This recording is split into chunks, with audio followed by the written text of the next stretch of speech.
Oke, terima kasih. Seru banget teman-teman sudah menyampaikan makanan-makanan khasnya selama Lebaran dan ini adalah kali pertama Violchester ngegas gitu ya. Ngegas karena baru aja libur, saya kaget, oh iya, 22 itu kan baru aja masuk hari pertama ya, tapi luar biasa Violchester mengagendakan for Change dan ini membuat semangat kita langsung terpicu gitu ya. Saya langsung semangat banget gitu, langsung oh ya ini bisa belajar bareng sama teman-teman leader dan selamat datang untuk teman-teman leader Ibu Pembaharu di 2024 ini.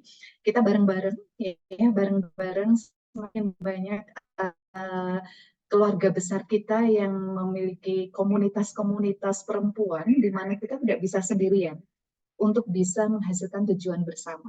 Maka pentingnya kolaborasi itu adalah seperti ini. Teman-teman bertemu, berada dalam satu background gitu ya. Kemudian mengerjakan bidang yang berbeda-beda gitu. Mengerjakan bidang yang berbeda-beda. Seperti tadi ketika Mbak Maunah nanya ada makanan khasnya itu berbeda-beda banget gitu, berbeda-beda banget dan menjadi khas banget dari mulai yang 500.000 seloyang gitu ya sampai ke timpan, kemudian yang paling apa namanya kembali ke buah gitu, kembali ke buah itu memang luar biasa ya dan saya kali ini Lebaran kali ini merasakan hal yang berbeda gitu, melakukan hal yang berbeda karena kami lebarannya adalah di desa yang tidak ada saudaranya sama sekali. Jadi kami menemukan keluarga baru saat iktikaf, gitu ya, menemukan keluarga baru saat iktikaf. Kemudian kita berlebaran ke sana, gitu, berlebaran ke sana. Ketika berlebaran ke sana, menemukan satu hal yang unik karena makan bersama setelah Lebaran dengan alas daun gitu ya, dengan alas daun, tapi menunya adalah ketupat dan opor. Ini saya bingung gitu.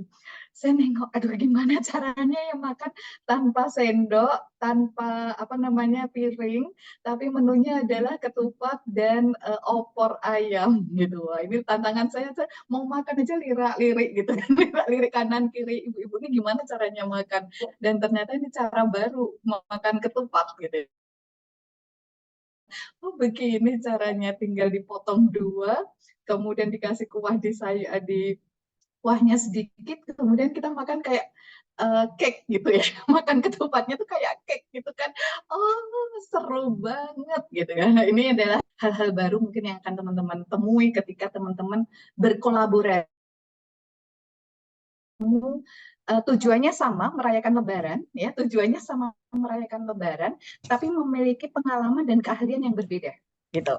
Memiliki pengalaman dan keahlian yang berbeda sehingga kita bisa mencapai tujuan tersebut dengan cara dan pengalaman yang berbeda. Ini adalah pentingnya kolaborasi. Karena kalau kita tidak berkolaborasi, pengalaman kita akan sama terus gitu. Pengalaman kita akan sama terus bahwa yang namanya Lebaran itu juga makan ketupat, makan opor, kemudian sambal goreng pete, ati dan sebagainya ditata di meja misalkan dan sudah itu dimakan sehari-hari apa tiap tahun cara kita yang berbeda gitu ya. Saya izin untuk share dulu. Ya, apakah sudah terlihat? Sudah, Bu. Sudah Sudah, ya? Ibu. Oke, ya. Terima kasih. Oke, terima kasih. Ya. Jadi tema kali ini kita adalah kolaborasi untuk kata kolaborasi ini dari dua kata di bahasa Latin. Yang satu adalah cum dan satunya adalah laborer. Jadi cum itu bersama dengan siapa gitu ya. Bersama itu cumnya. Kemudian laborer itu kerja bareng gitu. Kerja, labor gitu ya, kerja bareng. Jadi kolaborasi itu kalau dimaknai melakukan pekerjaan bersama-sama yang dilakukan oleh dua entitas atau lebih yang memiliki keahlian yang berbeda, memiliki pengalaman yang berbeda untuk mencapai tujuan yang sama. Nah, ini pentingnya kita memahami bahwa ketika kita punya komunitas, ketika kita punya tujuan, gitu ya, dan akan kita jalankan sendiri, itu bisa banget, bisa banget. Teman-teman kalau, aduh saya nggak suka berkolaborasi, ribet banget rasanya gitu ya, boleh teman Dan itu dilakukan oleh ibu profesional di 5 tahun pertamanya. Jadi di 5 tahun pertamanya, ibu profesional tidak berkolaborasi dengan siapapun. Yang dilakukan saat itu adalah menginformasikan bahwa saya ada loh, ibu profesional ada loh, gitu ya. Kemudian konsepnya masih sponsorship. Jadi sponsorship itu kita bikin event, kemudian teman-teman corporate punya produk, atau teman-teman komunitas lain punya produk, kemudian produknya masuk ke event kita, dan akhirnya ada di spanduk, ada di flyer, dan sebagainya, masih sebatas itu. Itu adalah konsep kerjasama transaksional, di mana kita punya nilai, bahwa nanti kalau diamond harganya sekian, kemudian gold harganya sekian, itu semuanya ada, tinggal kita menawarkan sesuatu, dan akhirnya orang lain cocok dengan harga tersebut dan kepentingannya bisa tercover, gitu ya, bisa tercover, dan akhirnya memutuskan saya akan mensponsori event Anda, saya bekerja sama dengan Anda menjadi sponsor. Itu yang dilakukan di 5 tahun pertama. Kita belum kolaborasi. Mengapa belum kolaborasi? Ya, mengapa belum kolaborasi? Karena untuk kolaborasi itu perlu rasa percaya diri yang tinggi.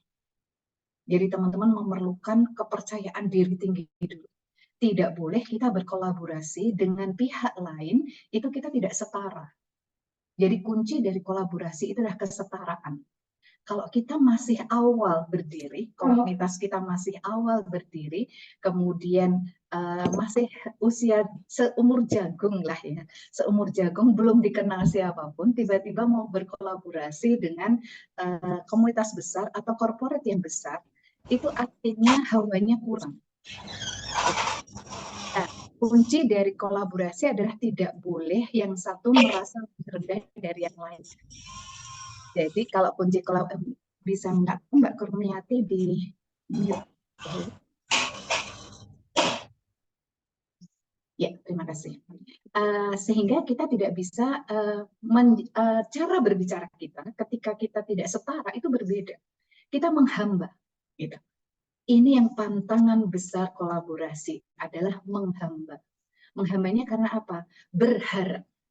Berharap tujuannya tercapai, berharap karena kita tidak punya dana, dia punya dana, maka nanti berharap kerjasamanya bisa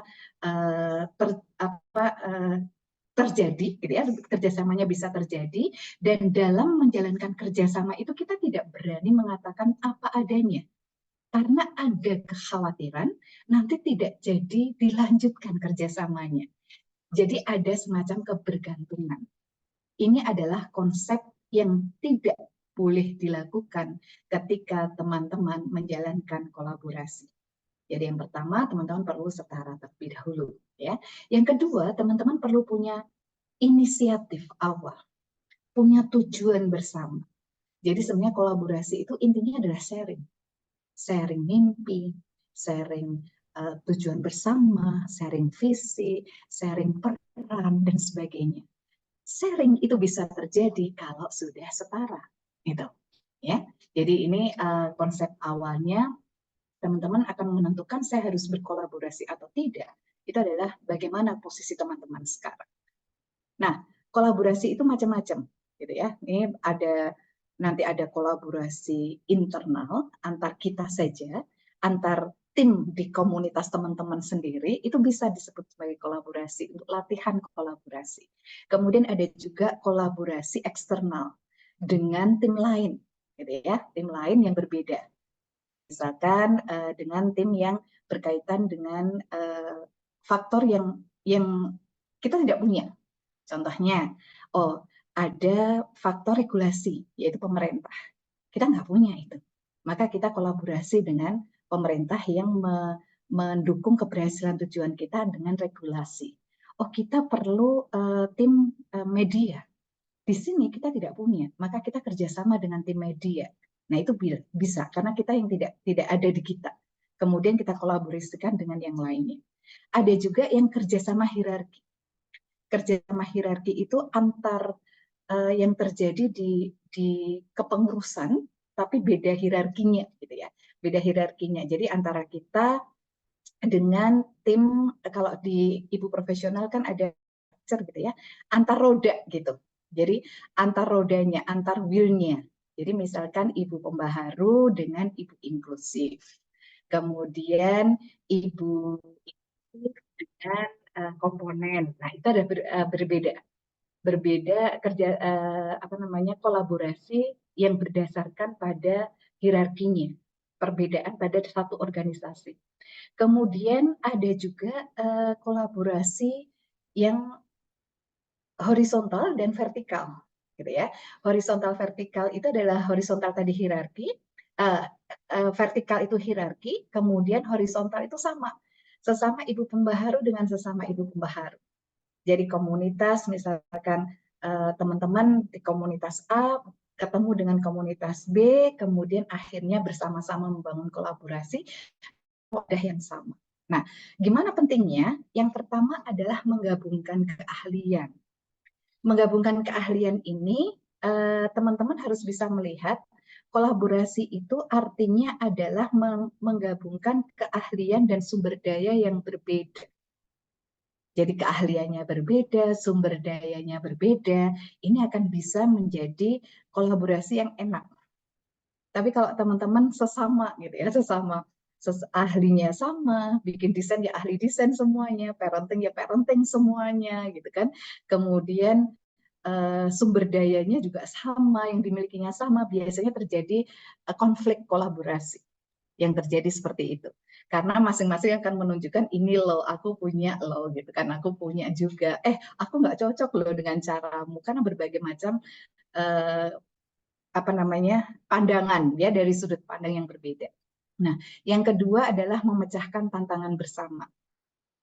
Kalau teman-teman sudah akan membangun kolaborasi yang indah, maka ini harus bisa menjadi common enemy, harus bisa menjadi tantangan bersama, tidak hanya tantangan salah satu pihak saja. Sehingga kita akan merasa bahwa ketika kita bekerja sama, itu kita akan menyelesaikan tantangan kita, bukan tantanganmu, bukan tantanganku. Meskipun nanti di tengah perjalanan pasti akan selalu ada, enakan kamu dong, gitu kan? Pasti akan selalu ada, itu namanya konflik kolaborasi. Pasti selalu ada di tengah-tengah perjalanan yang namanya gesekan itu pasti ada. Tapi awalnya kita harus benar-benar merasakan bahwa ini adalah tantangan bersama yang akan saya selesaikan. Kemudian yang ketiga, harus mendorong inovasi baru. Karena kolaborasinya adalah untuk perubahan. Kalau kolaborasi untuk perubahan, maka kita munculkan ada inovasi baru apa. Kemudian kolaborasi itu memicu pertukaran ide baru, mendorong kreativitas, dan mendapatkan solusi yang inovatif. Setelah kita memahami bahwa tantangan bersama ini harus kita selesaikan dengan perubahan-perubahan baru. Sehingga menjadikan, wah ini hal baru ya. Gitu. Nah, contohnya ketika kalau di IB profesional yang saya jalani selama ini, membangun kolaborasinya justru setelah 10 tahun. Jadi setelah 10 tahun ada program inovasi, ya, ada program inovasi. Kami tidak ingin yang namanya kolaborasi itu tidak sustain. Kolaborasi itu harus membuatnya menjadi sustain. Maka program inovasi yang dimunculkan itu adalah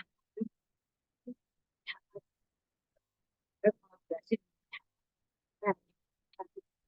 adalah muncul kolaborasinya dengan Asoka, ya, dengan Asoka Foundation. Kemudian Ibu Inklusif saat ini sedang bersama dengan Paragon.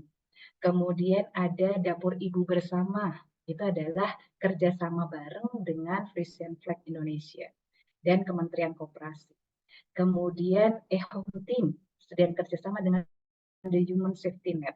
Kemudian saya sedang menawarkan lagi tiga program inovasi lain yang memang belum digandeng oleh kolaborator yang lain.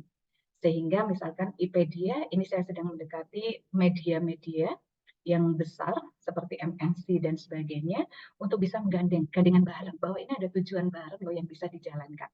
Nah, sehingga ini bukan sponsorship. Ini adalah program kolaborator di mana partner kita itu memiliki tujuan. Kita memiliki tujuan. Sehingga kita akan pakai konsep kolaborasi ini selama berapa lama. Biasanya saya menentukan adalah tiap 2 tahunan kita evaluasi. Tiap 2 tahunan kita evaluasi bersama. Sehingga kalau kita evaluasi bersama itu artinya ketika cocok saya akan lanjut, ketika tidak cocok saya tidak akan lanjut. Dan itu yang memiliki kekuatan memutuskan ataupun melanjutkan itu adalah kita sebagai komunitas. Jadi saya tidak mau tergantung pada corporate. Jadi ada tidak ada Anda, itu sebenarnya komunitas ini akan tetap jalan. Tapi dengan adanya Anda bergabung dengan kami, artinya akan meningkatkan dampak. Akan memicu inovasi baru, meningkatkan dampak yang selama ini mungkin hanya sekitar 1.000 ibu saja, maka dengan hadirnya Anda, nanti kami bisa mencapai 5.000 ibu dampaknya. Tapi kalau Anda tidak ada, nggak apa-apa, gitu. Jadi ini menjadi pede, bukan karena, aduh, kalau nggak ada dana dari mereka, kita berhenti. Ini pantangan besar buat sebuah komunitas. Bahwa perjalanan Anda bergantung pada funding. Kalau perjalanan Anda bergantung pada funding, kolaborasi itu karena ingin mendapatkan funding, maka selesai biasanya. Tidak akan sustain. Karena hal itu akan menjadi apa ya, tidak tulus gitu. Kalau saya melihat tuh nggak tulus banget itu buat fundernya maupun kita yang menjalankan gitu ya, menjalankannya. Maka manfaat kolaborasi ini adalah menghasilkan solusi yang lebih baik dan inovatif dengan menghadirkan berbagai perspektif dan keahlian. Jadi benar-benar teman-teman mencari kolaborator-kolaborator yang berbeda. Kolaborator yang berbeda ini akhirnya membuat kita menjadi satu tim ekosistem gitu ya, menjadi satu tim yang memang harus bergerak bersama. Kemudian efisiensi dan produktivitas dengan pembagian tugas. Contohnya, kalau saya tidak bisa merawat media selama ini gitu ya, misalnya saya tidak bisa merawat media, tapi dengan bekerja sama dengan The Human Safety Net, misalkan di eHome Team, mereka itu sudah merawat medianya lama sekali. Sehingga ketika saya berkolaborasi dengan The Human Safety Net, artinya booming berita, kegiatan kita itu tidak ngos-ngosan lagi. Ini jam starting, bukan mulai lagi dari nol. Nah itu adalah contohnya, karena kelemahan kita ada di sana. Gitu. Kekuatan mereka ada di merawat relasinya. Itu berarti bisa kita kolaborasikan bersama. Kemudian yang ketiga adalah membangun sinergi. Sinergi itu adalah synthesize energy. Si A punya energi, si B punya energi, si C punya energi, disynthesize. Sehingga menghasilkan sesuatu yang berbeda. Bukan si A low energy, si B high energy, si A berusaha untuk nempel si B agar energinya menjadi naik, si B akhirnya loyo. Nah, lama-lama ini tidak menjadi kolaborasi yang indah karena synthesize energinya nggak ada. Gitu. Nah, makanya ini penting buat teman-teman harus melihat positif nggak kolaborasiku dengan pihak lain, dengan si A, si B, si C ini. Kalau tidak, menghabiskan energi Anda berarti harus stop. Jangan dilanjutkan. Tapi kalau membuat energi Anda makin tinggi, lanjut. Gitu ya. Dari konsepnya. Kemudian tantangannya. Nah ini ya, apa aja sih tantangannya dalam berkolaborasi? Yang pertama adalah perbedaan perspektif. Ini akan terjadi. Maka saya selalu berprinsip kalau menangani perbedaan perspektif adalah you win, I win. Di you win adalah saya akan mencoba memahami terlebih dahulu perspektif mereka seperti apa. Oh, keinginannya seperti itu ya. Kemudian saya akan menanyakan KPI-nya apa. KPI Anda itu apa sebenarnya? Key performance indikatornya ya. Itu sebenarnya apa saja? Ini. Oke. Artinya itu saya akan memahami bagaimana cara menyukseskan KPI-nya mereka dengan pola kekuatan yang ada di komunitas. Dengan cara itu akhirnya terjadilah you win, I win. Kalau kamu menemukan, mendapatkan sesuatu yang kamu inginkan dengan cara saya, maka kamu akan untung dan saya pun akan bahagia. Gitu. Ini akan menjadi lebih nyaman. Jadi kita tidak ngotot. Kalau saya udah udah di kolaborasi, saya biasanya bukan yang ngotot untuk, ya kalau mau kalau sudah kolaborasi. Kalau sudah kolaborasi itu adalah saya akan mendengarkan dulu apa yang diinginkan mereka, kemudian saya akan menjalankan dengan cara saya, gitu.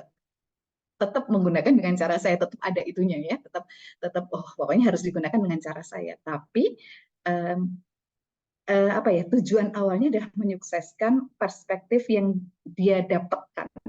Dia memiliki perspektif yang seperti apa, dipahami dulu. Kemudian habis itu koordinasi dan komunikasi, ya dikomunikasikan terus, ngobrol terus pokoknya. Kalau terjadi perbedaan ngobrol aja, Ini terjadi di teman-teman program inovasi, banyak banget yang mengalami apa namanya, tantangan kolaborasi, gitu ya. Tantangan kolaborasi itu banyak banget di tengah jalan. Aduh gimana sih? Aduh gimana? Itu banyak banget. Aku nggak mau yang kayak gini ini. Kayaknya gimana gimana. Itu akan terjadi dan itu akan membuat kita pintar dan ahli strategi dalam berkolaborasi kalau dibenturkan oleh berbagai macam konflik kolaborasi. Tapi kalau berkolaborasi kok anteng-anteng saja sampai nggak ada konflik, saya sebenarnya sayang gitu. Aduh sayang banget kalau sampai berkolaborasi kok nggak ada konflik, teman-teman nggak belajar banyak ini nantinya gitu. Memang harus ada konflik kolaborasi agar kita tahu mengembangkan kolaborasi berikutnya itu seperti apa. Dan yang ketiga adalah kepemimpinan dan pengambilan keputusan. Namanya kolaborasi co. Kalau kita ambil dari kumnya itu adalah co ya. Kalau co bisa bersama-sama kan gitu. Maka ada yang namanya co-leadership. Co-leadership itu artinya kita sebagai leader komunitas duduk bareng dengan leader corporate, duduk bareng dengan leader dari government, duduk bareng dengan leader dari akademisi misalkan, itu adalah sama. Kita memiliki suara yang sama. Mengambil keputusannya harus sama. Sehingga saya yang ibu rumah tangga menjadi leader komunitas di ibu profesional tidak lebih rendah nilai keputusannya dengan leader dari GM-nya dari Frisian Flag Indonesia. Itu sama kita. Oh saya sama. Suara saya dengan suara Bapak sama. Suara saya dengan suara Dirjen di Kementerian Koperasi sama. Karena Anda yang mewakili itu, saya mewakili juga komunitas saya. Maka penting buat teman-teman adalah PD terlebih dahulu, ya. Dan Anda tidak melihat bahwa yang satu lebih rendah dari yang lain. Itu tidak boleh sama sekali. Nah, berikutnya adalah membangun tim efektif. Membangun tim yang efektif adalah kunci untuk mencapai tujuan bersama. Anda harus punya tim. Kalau tidak punya tim, biasanya partner akan merasakan saya bekerja sama dengan siapa ya, gitu. Saya bekerja sama dengan siapa itu perlu selalu dipertanyakan. Maka Anda harus memiliki tim yang setara, kemudian memiliki pandangan yang sama, kemudian bisa diajak ngobrol bareng dengan partner, gitu ya. Enggak apa istilah kalau di Jawa jiklek banget gitu. Jiklek banget itu adalah antara kita dengan second liner kita itu jauh banget gitu. Sehingga kalau tim itu lagi bicara dengan kita, kayaknya partner lagi bicara dengan kita itu seneng. Tapi ketika kita tidak ada atau berhalangan bicara dengan second liner kita, kok jauh banget ya gitu. Kok jauh banget ya sudut pandangnya, cara berbicaranya, cara negosiasinya. Jadi dalam membangun tim ini minimal Anda harus memiliki tiga orang di bawah teman-teman ini yang memang kalau diajak ngobrol sama nyambungnya dengan teman-teman sebagai leader. Gitu. Jadi itu harus dilatih. Maka jangan buru-buru kolaborasi ketika teman-teman belum punya tim. Gitu, belum punya tim. Maka latihannya ada kolaborasi internal dulu. Kemudian kolaborasi horizontal dulu ya dengan sesama leader di Ibu Pembaharu, komunitas di Ibu Pembaharu itu latihan terus kayak gitu itu terus. Baru akhirnya nanti keluar. Itu sebelum sponsorship, kemudian latihan kolaborasi internal sama horizontal terlebih dahulu. Nah, bagaimana konsep komunikasinya? Yang pertama adalah keterbukaan dan jujur. Teman-teman perlu terbuka dan jujur bahwa apa yang ingin dijalankan dan apa yang ingin tidak dijalankan, apa yang tidak disukai dan apa yang tidak disukai. Kemudian yang ketiga adalah mendengarkan aktif. Jadi mendengar, jangan lupa untuk menuliskan setiap minute of meeting. Karena minute of meeting dengan kolaborator atau dengan partner itu sangat penting sekali untuk trace back ya, melihat balik gitu, melihat balik langkah-langkah apa yang belum kita jalankan atau kadang tidak sesuai dengan apa yang kita diskusikan. Tiba-tiba loh, kenapa deadline-nya kok berubah? Loh, kenapa tugasnya kok berubah? Harusnya yang kita jalankan A, kenapa sekarang harus ke Z gitu ya. Itu kalau tidak ada minute of meeting-nya, biasanya kita tidak bisa berdasar. Jadi teman-teman mulai latihan kalau dengan kolaborator atau dengan partner itu mulai ada satu orang, meskipun teman-teman tidak tim kolaboratornya tidak menyediakan gitu ya, tidak menyediakan, kita yang harus menyediakan untuk mencatat semua percakapan dari menit ke menit, seperti yang saya lakukan ketika mencatat minute of meeting. Sebenarnya untuk apa? Untuk catatan internal kita, dan nanti akan berfungsi ketika kita bersama-sama dengan para partner untuk membicarakan tentang konferensi yang lebih besar lagi. Itu penting banget minute of meeting-nya. Kalau sekarang AI-nya sudah enak banget ya. Sudah punya resume, sudah punya summary-nya, itu sudah bisa dibuatkan.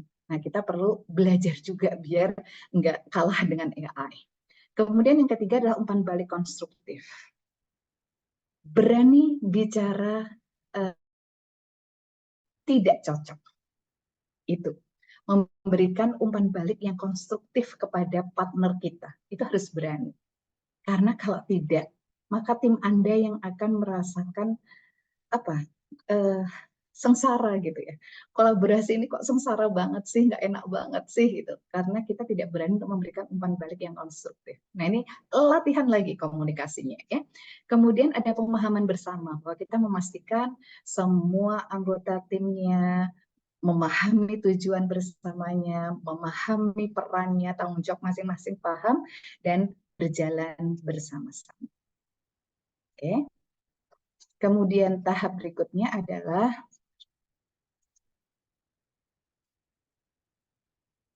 cek dulu. Nah, setelah komunikasi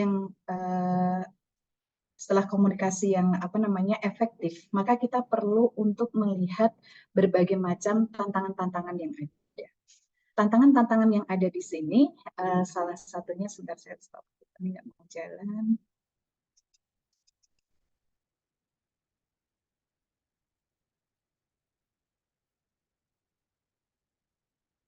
Bentar ya, saya stop dulu, stop screen dulu.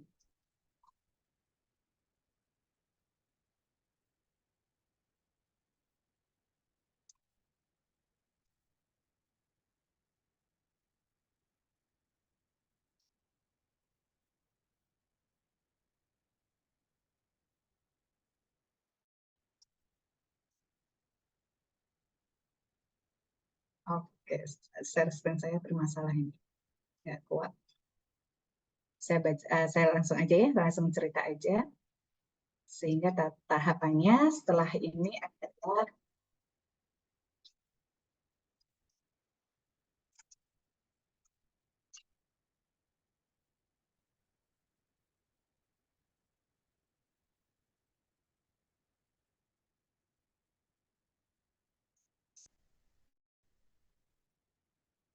ya, kita masuk kepada berbagi visi dan tujuan bersama. Jadi di berbagi visi dan tujuan bersama ini semua ada, kalau saya menggambarkannya sebagai piramid ya. Di piramid itu teman-teman akan melihat yang pertama, piramid yang paling tinggi itu adalah memahami tujuan. Jadi semuanya harus clear tujuan bersamanya apa. Yang mau dituju itu apa aja. Indikatornya harus dibuat bersama. Banyak, itu ada 5 indikator. Jadi indikatornya kita bangun bareng, kemudian kita bangun jangan terlalu banyak, 5 indikator saja. Kemudian target pencapaiannya berapa persen gitu ya, berapa persen. Saya biasanya menetapkan antara 20 sampai dengan 40%. Itu sudah bagus banget gitu ya, sudah bagus banget untuk kolaborasi pertama. Nah, kemudian ketika menetapkan tujuan, berikutnya adalah membagikan visinya. Jadi kita perlu sharing mimpi bareng gitu, membagikan visi kepada teman-teman partner kita bahwa apa sih mimpimu gitu. Seperti yang baru saja saya lakukan sebelum Lebaran kemarin, itu adalah saya bermimpi ketika nanti di tahun 2027 itu ada 100.000 keluarga harusnya yang sudah terdampak dengan kehadiran ibu profesional. Nah, ketika saya mengungkapkan angka 2027, ternyata gitu ya, ternyata itu ada yang memiliki visi yang sama di 2027 gitu. Loh, kita kok sama ya? Kita kok sama-sama 2027 gitu. Karena apa? Kalau 2027 di ibu profesional itu adalah masuk ke ibu profesional untuk dunia. Ketika ibu profesional untuk dunia, maka apa yang harus dilakukan gitu. Maka saya menetapkan ada yang menyebut angka 2027. Itu visi. Ketika menetapkan menyebut angka 2027, ada yang sama dengan 2027 itu. Nah, itu menyebabkan kita bisa kolaborasi bareng sebenarnya dengan membagikan visi. Jadi teman-teman perlu, yang saya latihkan di kuliah Ibu Pembaharu itu adalah penting banget untuk perjalanan teman-teman gitu ya, perjalanan teman-teman tidak hanya sekedar materi kuliah gitu, karena itu yang saya lakukan dan saya jalankan dan akhirnya bekerja sampai hari ini gitu. Memiliki mimpi, ada vision board-nya, kemudian disampaikan terus dalam suasana yang seperti apapun gitu ya, ketemu siapapun itu disampaikan, dan akhirnya di piramid terakhirnya adalah komitmen terhadap tujuan. Komitmen dan konsistensi itu menjadi dasar dari teman-teman melakukan aktivitas bersama gitu ya. Nah, yang terakhir adalah ketika kita akan mencapai bagaimana sebenarnya mempertahankan kolaborasi jangka panjang. Ini penting karena bukan sponsorship. Kalau sponsorship event selesai, maka teman-teman selesai. Kalau di kolaborasi ini kita adalah sustainability. Yang dipentingkan adalah sustainability. Nah, untuk merawat kolaborasi jangka panjang, teman-teman tidak hanya berhubungan saat perlu saja. Tidak bisa. Teman-teman harus menjalin hubungan selalu menjalin hubungan dalam kondisi apapun, dalam suasana seperti apapun, teman-teman selalu ingat gitu, selalu menanyakan, selalu in charge di sana, kemudian kabar-kabar gitu, kabar-kabar terus itu harus dilakukan. Itu untuk pertama kali syarat bisa kolaborasinya jangka panjang. Jadi kalau dengan Asoka itu saya sejak tahun 2006 gitu ya, sejak tahun 2006 sampai hari ini. Kemudian dengan Etikermi itu tahun 2000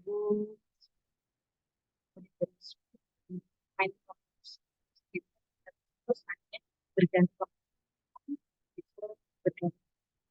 tidak kerjasama kita tidak berhenti. Siapapun yang menjadi pemimpin di sana, maka kita akan terus melaju. Kemudian yang baru ini adalah kalau Frisian Flag sudah hampir 4 tahun ini ya, sudah hampir 4 tahun.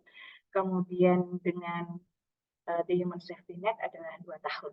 Nah, proses ini akhirnya membawa kita kepada bagaimana ini, kalau saya menyampaikan ini kayak akad menjalin akad pernikahan gitu ya. Jadi tidak hanya sekali selesai.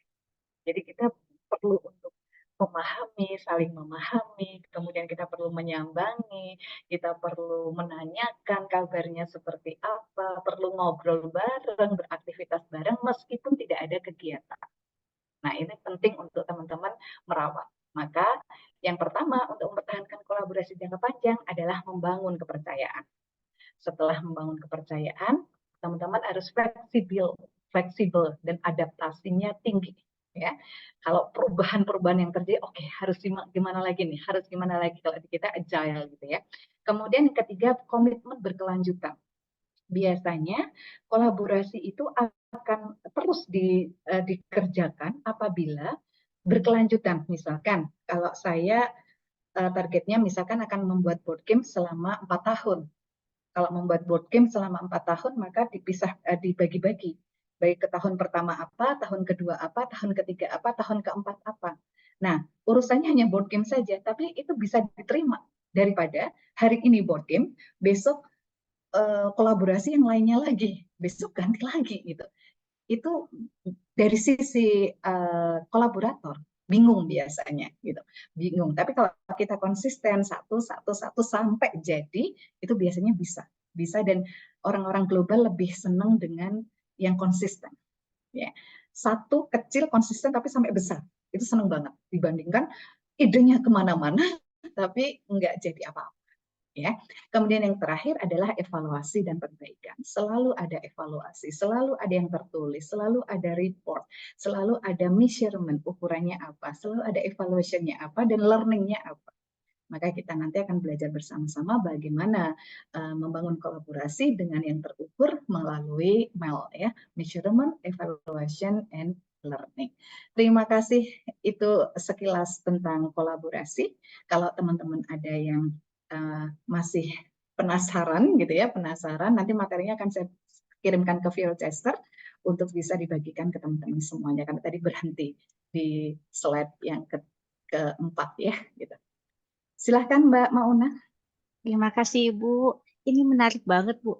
Apalagi tadi sebelum ditutup itu Ibu bilang ide satu kecil tapi konsisten itu lebih disukai daripada ide besar tapi kemana-mana, Masya Allah ya. Kadang-kadang kita lupa Bu yang kayak gitu. Oke teman-teman, ini menarik banget pasti ya. Kira-kira ada yang mau didiskusikan nggak nih? Pasti banyak dong. Silahkan kita rebutan dulu. Kita war pertanyaan siapa yang mau duluan silahkan. Boleh raise hand? Boleh langsung buka mic? Raise hand aja deh. Mbak Kalau buka mic Holly, kadang aku nggak lihat. Mbak Oh, Holly Mbak sudah Hauli. reset. Siap. Mbak Hauli, silahkan. Oke, bismillahirrahmanirrahim. Terima kasih Mbak Mauna, Bu Septi. Izin bertanya Bu, Oli kan tim Tender Love itu ya, timnya itu lebih sekarang balik ke keluarga sendiri ya Bu ya. Maksudnya itu menggerakkan keluarga untuk menjalankan tim Tender Love gitu, lebih ke menggerakkan keluarga. Jadi ada tawaran ya Bu ya, itu kolaborasi dari Yayasan Sahabat Quran bagaimana menyadarkan orang-orang tua di sekitar tempat kami tinggal lebih peduli kepada anak gitu ya, pendidikan anak gitu, bagaimana bersama-sama peduli kepada pendidikan. Jadi ranahnya itu lebih ke anak-anak dan remaja Bu. Jadi menggerakkan orang tua untuk pendidikan anak dan remaja. Kemudian ada juga dari Dewan Dewan Kemakmuran Masjid. Nah, itu juga ranahnya juga lebih ke anak dan remaja bagaimana menggerakkan misalnya gini, orang tua peduli kepada anak-anaknya di mana senternya itu adalah sekolah dan masjid. Itu bagaimana itu Bu? Ininya kolaborasinya gitu. Karena kan maksudnya memang di situ posisinya dibilang setara, mungkin setara tapi beda ini ya Bu ya, beda pendidikan gitu. Kalau lebih ke kesehatannya dan pendidikan keluarga, dan mereka lebih ke pendidikan sekolahnya, yang yayasan tadi satu lagi lebih ke pendidikan agamanya gitu Bu. Ya, terima kasih Mbak Hali. Jadi ini sudah pas karena berbeda keahlian gitu ya. Yang pertama adalah harus berbeda keahlian. Tapi tujuannya sama. Tujuannya adalah bisa membuat anak-anak dan remaja itu menjadi memiliki karakter yang tangguh gitu misalkan. Sehingga Mbak Holi dan pihak DKM maupun pihak yayasan itu harus bisa duduk bareng gitu. Duduk bareng untuk menentukan bahwa proyek kita ini akan dilakukan dengan nama apa. Itu. Jadi harus dikasih nama. Kalau nggak dikasih nama, biasanya nanti ngelantur kemana-mana malahan gitu. Nah, setelah dikasih nama, tujuannya mau apa? Itu harus ada yang namanya tujuan bersama. Jadi tujuan bersamanya kita akan melihat inisiator proyek ini siapa biasanya. Nah, kalau inisiator proyeknya misalkan DKM-nya gitu ya, DKM-nya. Tapi saya tidak tahu apa namanya, nggak tahu harus bagaimana nih Mbak Holly gitu kan. Oke, berarti Bapak akan menyerahkan desainingnya ke saya, ke tim Tender Love, atau desainingnya mau bareng-bareng. Itu desainingnya Tender Love aja. Oke, kalau misalnya designing Tender Love, izinkan saya untuk menjalankan assessment, kemudian development, gitu ya. Kemudian akan menjalankan implementasinya, gitu. Menjalankan evaluasinya dengan konsep yang akan saya sharekan kepada teman-teman semuanya. Nah, itu penting untuk sebuah kerjasama bareng. Jadi biasanya di awal itu yang paling lama buat saya kalau akan menjalankan kerjasama yang panjang itu adalah perencanaan awal. Perencanaan awal itu akan lama sekali. Ketemuannya sering gitu ya, ketemuannya sering. Kalau dengan Frisian Flag itu aja saya pertemuannya berkali-kali di Jakarta gitu. Berkali-kali di Jakarta, makan bareng dulu, ngobrol bareng dulu, ngopi bareng dulu, kemudian mempresentasikan, ketemulah titik tengahnya gitu, titik tengahnya. Setelah ketemu titik tengahnya, ini mau dipercayakan ke siapa untuk desainingnya. Frisian Flag bilang, ibu profesional aja deh yang mendesain. Oke, kalau yang mendesain ibu profesional berarti saya akan mempresentasikan caranya seperti ini dan Anda harus ikut gitu kan. Nah, dari situlah maka terjadi proses pencapaian tujuan bersama. Sehingga yang ada dibagi-bagi, Mbak Hauli ahli di kesehatan, kemudian dan pendidikan keluarga, kemudian nanti materinya ada lagi dari bidang keagamaan, dari bidang apa lagi, itu di combine jadi satu, dan itu tidak membuat, tapi harus selaras gitu ya, tidak membuat jadi gini, oh berarti nanti dicampur-campur aja ya sayur asem, gudeg dan sebagainya, enggak. Tapi ini harus menunya itu harus enak gitu, dihidangkan tuh harus enak. Dan Anda harus menyatakan bahwa Bapak tidak cocok kalau dihidangkan bareng dengan kami, itu harus berani gitu. Harus berani karena mungkin berbeda kita. Nah, yang cocok itu adalah unsur ini dan ini saja. Maka cukup ini dan ini saja. Itu yang kita harus, kalau kita menjadi chefnya, dipilih untuk menjadi chefnya, kita harus berani mengatur mana nih hidangan yang bakalan cocok dikonsumsi oleh audiens, para penerima manfaat, akan cocok atau enggak. Nah, itu yang kita akan melakukannya. Tapi di awal memang harus clear siapa yang membuat desainnya, siapa yang mengimplementasikannya, kemudian siapa yang akan bertanggung jawab penuh tentang finansialnya. Nah, itu mulai diobrolkan bareng. Itu Mbak Holly. Cukup jelas Mbak Hauli ya. Ya, insya Allah, Mbak. Pertanyaannya menarik sekali. Terima kasih, Mbak. Ya, Terima kasih, Bu. berikutnya ada Mbak Fitri Hantri nih dari Berkah Mariam. Silakan Mbak. Oke, bismillahirrahmanirrahim. Assalamualaikum warahmatullahi wabarakatuh, Ibu. Waalaikumsalam Mbak Fitri. Mbak seger aja. Mute Mbak. Ya, maaf. Nah, jadi kalau saya tadi dengar Ibu, saya senang banget. Senangnya apa? Saya udah pernah merasakan gagalnya kolaborasi. Jadi dari situ saya belajar banget. Benar apa yang Ibu kasih itu dari awal sampai akhir saya gini-gini terus. Karena apa? Paling penting itu kesetaraan. Saat kita nggak setara, kita ngerasa kayak menaruh apa ya, harapan ke mereka, dan itu sangat tidak enak. Dan saya benar-benar belajar banget dari pengalaman saya di tahun 2020 itu tamparan telak untuk saya. Jadi di situ saya belajar untuk saya tidak akan pernah mau kolaborasi kalau saya tidak setara. Dan saya selalu mencari pasangan yang komplementer. Yang saya tidak punya, dia punya, ataupun sebaliknya. Karena kalau saya punya kesetaraan, saya tidak mau ada dua matahari di dalam satu proyek. Itu bahaya banget. Bakalan gagal. Nah, dari yang Ibu sampaikan tadi, semuanya, runutnya, saya baru sadar, Bu. Oh, ternyata yang saya lakukan sama ini, oh itu yang Bu Septi maksud. Cuma saya nggak tahu. Istilahnya saya tidak tahu sama sekali. Tapi yang urutannya itu, istilahnya prakteknya saya ya, praktek ala jalanan kayak gitu ya Bu ya. Ternyata selama 3 tahun sampai di 2024 ini saya lakukan. Itu rupanya urutannya, ada rupanya urutannya, tapi saya nggak tahu. Cuma saya coba aja terus. Karena kalau misalkan dari pengalaman saya, yang pastinya bentrok itu pasti ada bentrok. Tapi dari bentrok itu, dari konflik itu, justru kita belajar untuk mempersiapkan diri. Oh ternyata kita mencari kesetaraan itu sama orang itu karena proses bertumbuhnya kita. Kalau kita nggak bertumbuh, kita nggak belajar, nggak bakalan kita bisa cari ini yang setara. Kayak gitu. Itu sih Bu, makasih banget. Makasih Mbak Fitri. Tidak sih ilmu yang praktek yang saya lakukan. Makasih Bu. Terima kasih Mbak Fitri. Jadi penting ya buat teman-teman ya, setara gitu. Itu sama dengan pernikahan. Pernikahan itu juga harus setara gitu, setara sehingga Anda itu pede gitu ya, pede untuk menyampaikan gagasan teman-teman, pede untuk mengatakan tidak suka gitu ya. Itu harus berani dan tidak menghamba gitu ya. menghamba banget gitu kan. Itu waduh, itu berarti pokoknya kalau sampai menghamba. Ya, Masya silakan. Allah. Ya, terima kasih Mbak Fitri ya. Maksudnya intinya ini ya Bu, you win I win-nya tuh betul-betul kita ke depan ini ya. Itu yang hal-hal yang dari awal Ibu selalu bilang, Masya Allah. Ya, Berikutnya Mbak Hamidah, silakan dari Magnetik. Terima kasih.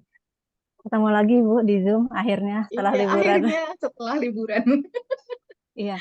Mungkin ini bagi teman-teman yang masuk di tahun 2023 ya, dengan kita yang masuk di 2021 bedanya kayak kita udah melakukan banyak kesalahan dari yang Ibu sebutkan tadi kayak yang manggut-manggut pantesan nggak ya? Pantesan nggak berhasil, pantesan nggak berhasil. Jadi kalau melihat urutan Bu kan tadi ada kolaborasi, terus Ibu sampaikan juga ada sinergi gitu ya.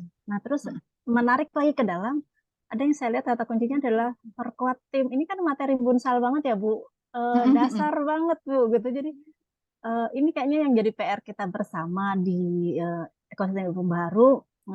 Kita semua ini para leader gitu. Yang sering kali yang saya temukan adalah ketika mengajak kolaborasi, leadernya ini cuma sendirian satu gitu. Kemudian ketemu sama yang punya pihak lain yang punya misinya sama, tapi masih individu dengan individu Bu gitu.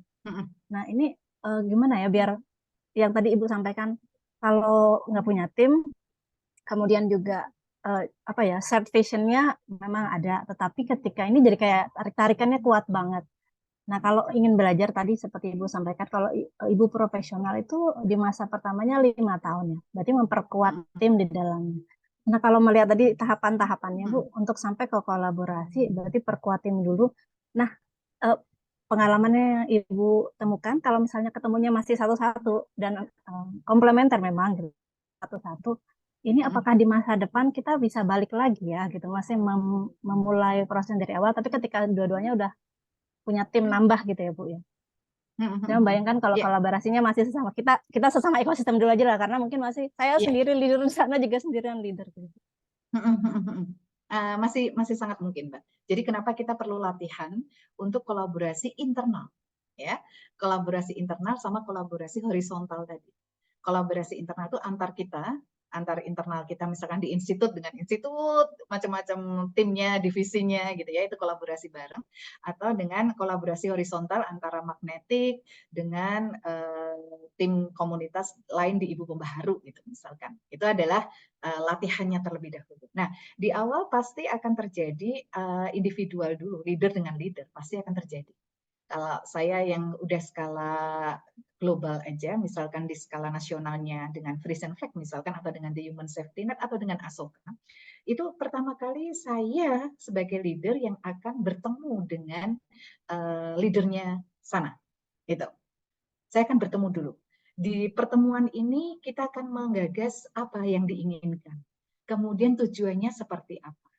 Kemudian saya mempresentasikan apa yang sudah kami miliki dan apa yang mereka miliki. Itu adalah di awal permulaannya dulu.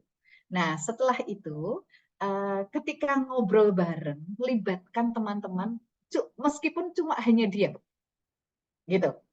Hadirkan mereka, hanya diam saja. Jadi misal kalau teman-teman lihat di beberapa program inovasi itu, teman-teman saya ajak, tapi diam, gitu.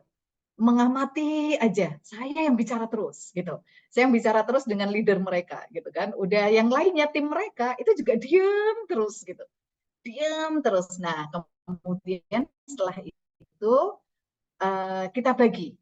Setelah kita memahami oh jadi background-nya kayak gini ya. Kemudian dibagi. Dibagi bahwa nanti bagian keuangan itu nanti misalkan Mbak Hamidah yang akan bicara. Maka setelah dibagi-bagi seperti itu, kita menjadi leader yang membagi peran. Untuk masalah keuangannya gimana? Oke, Mbak Anggi dulu deh yang bicara. Silakan Mbak, bagaimana prosesnya? Kita menjadi semakin mundur gitu kan, mundur 1 langkah, 2 langkah, 3 langkah, sampai akhirnya tim kita lah yang bisa bekerja bareng dengan tim mereka. Jadi bukan bergantung pada diri kita, tapi itu harus dilatih, gitu. Harus dilatih terus-menerus sampai akhirnya mereka percaya diri. Jadi dulu tuh sampai, wah kalau nggak Bu Septi nggak ada Bu Septi nanti gimana? Nanti gimana gitu kan? Nanti enggak bisa yuk, ayo terus yuk, bisa yuk. Nah, nanti mereka akhirnya percaya bahwa ini adalah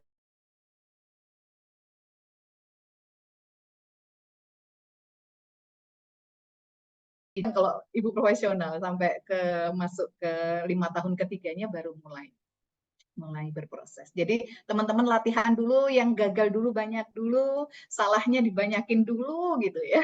Nanti jadi tahu kok ya. Jadi tahu banget ya. Banyakin salah ya Bu ya, supaya Ya. nanti jatah salahnya habis ya.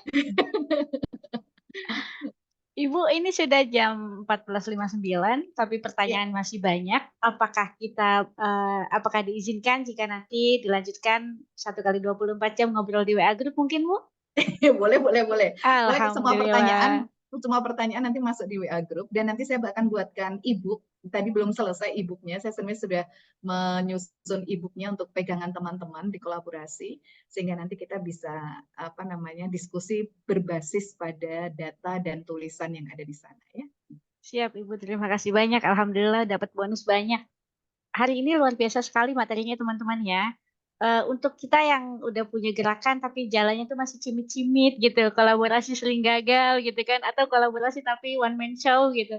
Ini akan jadi sesuatu yang saya harus praktekin nih, bismillah gitu. Teman-teman yuk sama-sama yuk kita bangun kolaborasi yang setara dengan pihak lain. Insya Allah setelah ini kita akan makin melesat dan makin bermanfaat. Kita tutup ya Bu, terima kasih banyak untuk semuanya. Tapi jangan bubar dulu, kita foto bersama dulu. Ya. Oke. Oke, saya ambil foto ya. 3, 2, 1. Oke, saya taruh dulu sebentar. Ini masih manual. Atau barangkali Mbak Hamidah bisa bantu nggak Mbak Hamidah? Bisa. Ya, Mbak. dilanjut sama Mbak Hamidah, silakan. 1, 2. Ya, sudah Mbak. Siap. 2 layar ya. Oke, terima kasih banyak teman-teman. Nanti pertanyaan yang belum terjawab atau yang masih ada unek-unek atau yang masih ada, aduh iya nih banyak begini, kita ngobrol di WA Group. Ibu sudah bersedia untuk meluangkan waktunya 1 kali 24 jam. Kita manfaatkan dengan maksimal ya. Terima kasih banyak. Kami tutup. Wassalamualaikum warahmatullahi wabarakatuh. Waalaikumsalam warahmatullahi wabarakatuh. Terima kasih Ibu, terima kasih banyak. Ya. Terima kasih banyak Ibu. CN ya.